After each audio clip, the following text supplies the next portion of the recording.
Tonight, ABC News scrubs Donald Trump's speech and Will Smith goes political. Plus, a man tries climbing Trump Tower. We've got these stories and more, so get ready, because it's all unfiltered.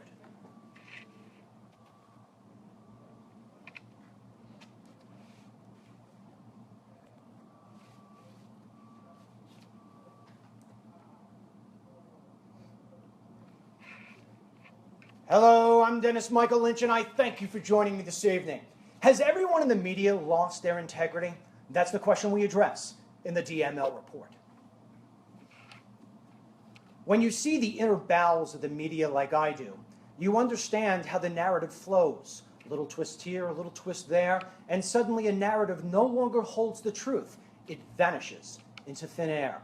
The result of this sort of voodoo reporting provides an injustice to the American people. It waters down the truth into something that no longer exists. And so that's why many average Americans live to regret their vote.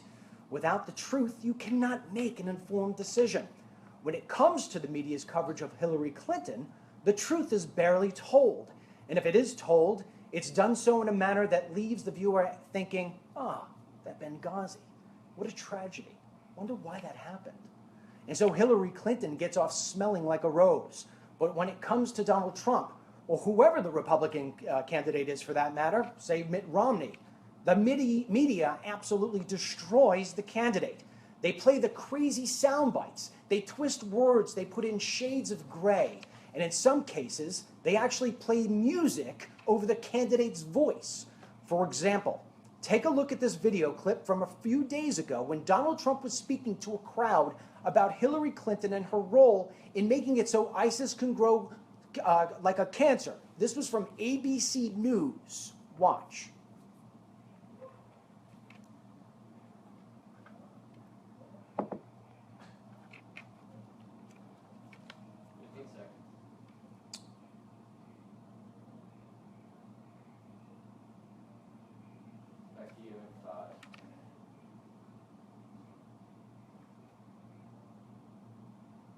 So basically, the people who watch ABC News did not get to hear the truth.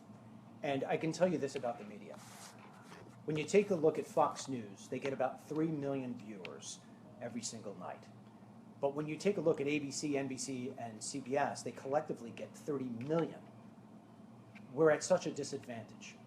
And so I'm going to go off my script here a little bit before I introduce my guests. You know, I lived 9/11. I stood at the bottom of those towers and I watched my fellow Americans jump from 80 stories. And on that day, I changed the course of my life. I started getting into filmmaking. And when I did, I went to the border and I got into legal immigration and national security. And the things I found was so disturbing. I can't forget the things I've seen. I can't forget the people I've met. And that's why I know Donald Trump will hold to his word when it comes to what he will do with immigration. Because when you meet these people, you can't back off it. I want to show you something. I've played this showed this on the show before. It's a cross. It's from a mother who lost her fireman's son on 9/11. He was a hero. He went into the building when the people were running out. He went to go save people he did not know, because that's what heroes do. And so when I made this film called They Come to America Too, the mother of this boy, of the man, went into her bedroom and she came out and she handed this to me and she put it in my hand and she looked me straight in the eye and she said, "Dennis Michael Lynch, don't you ever stop what you are doing. Don't you ever stop telling the truth. Don't you ever put out there what people need to know no matter what the cost is. And for as long as you do that, you will have 3,000 angels watching over you for the rest of your life.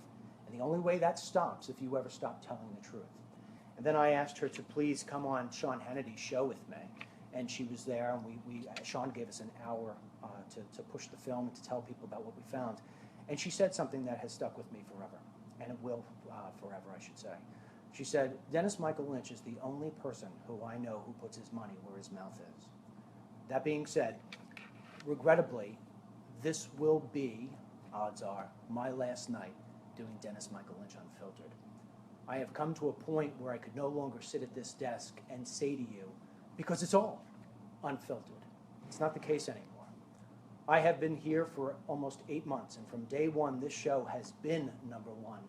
There has been no close number 2.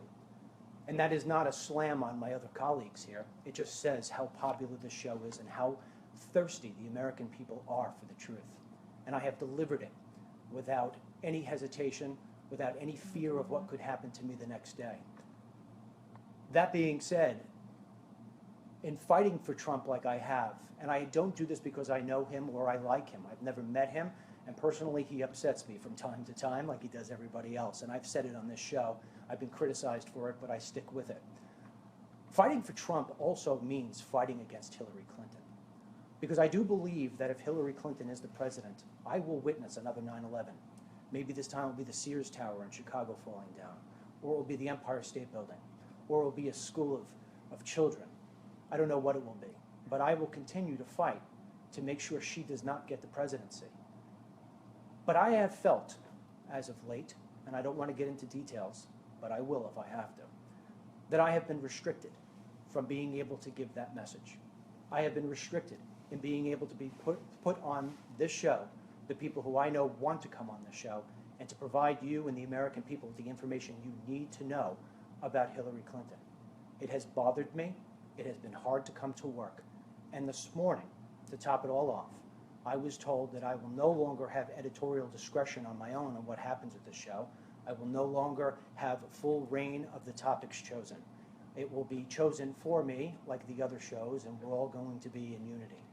Furthermore, I've been told that I am going to be handed pre-made packages, and those packages will have pre-made news items in it from our Florida office. One of them played last night in my absence.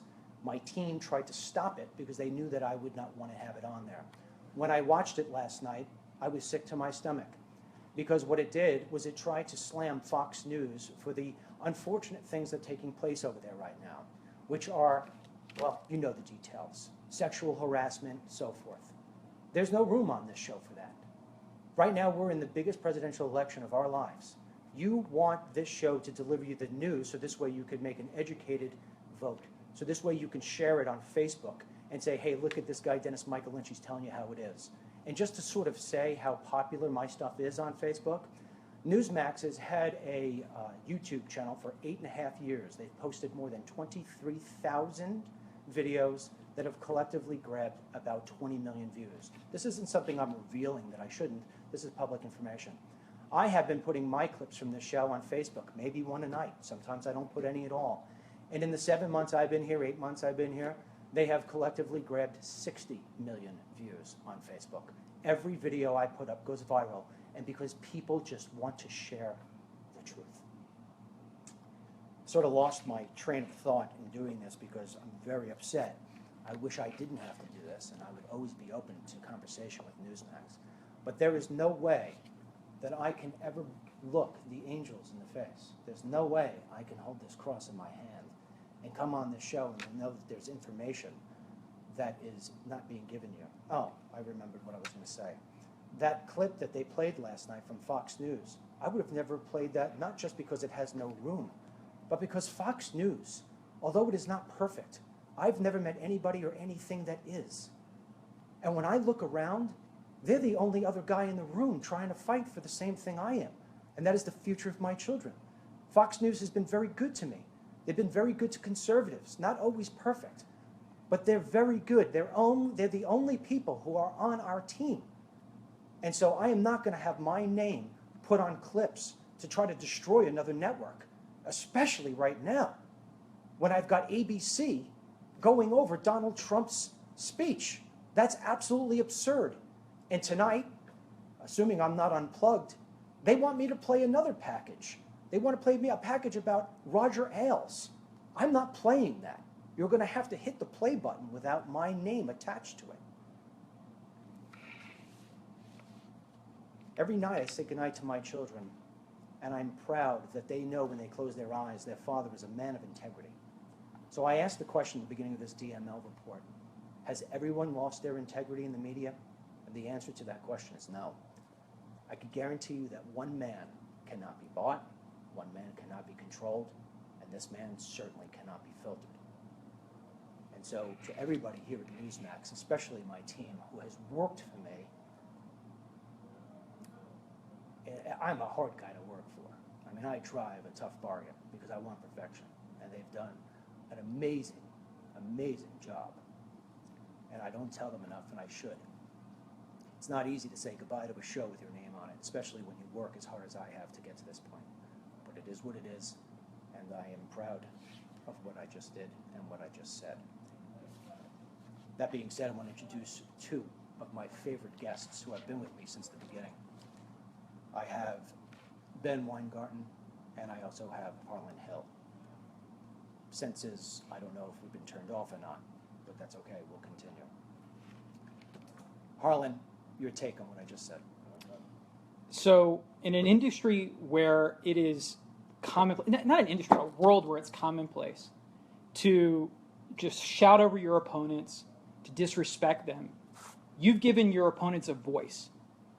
Everybody from Muslims to Christians to socialists to capitalists to Democrats to Republicans, you've given them a voice. And it's not because you're fair.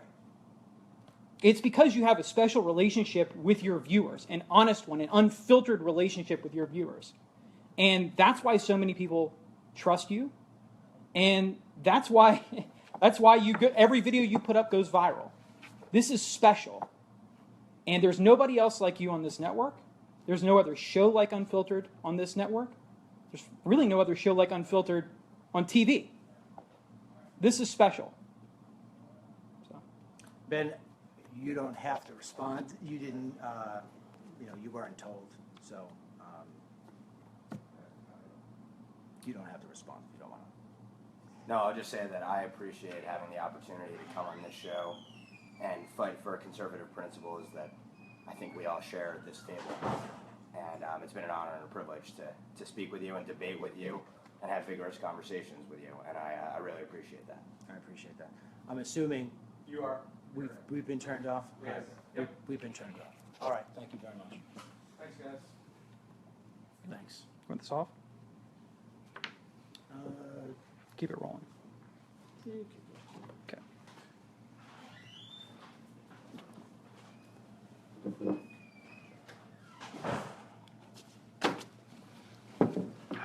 Right.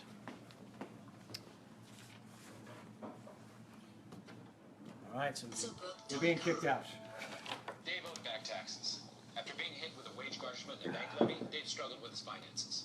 He thought all was lost.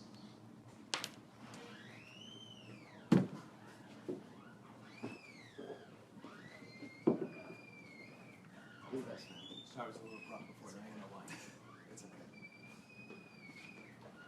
okay. Right. Who made the phone call? Chris. You could turn that off. Turn it on.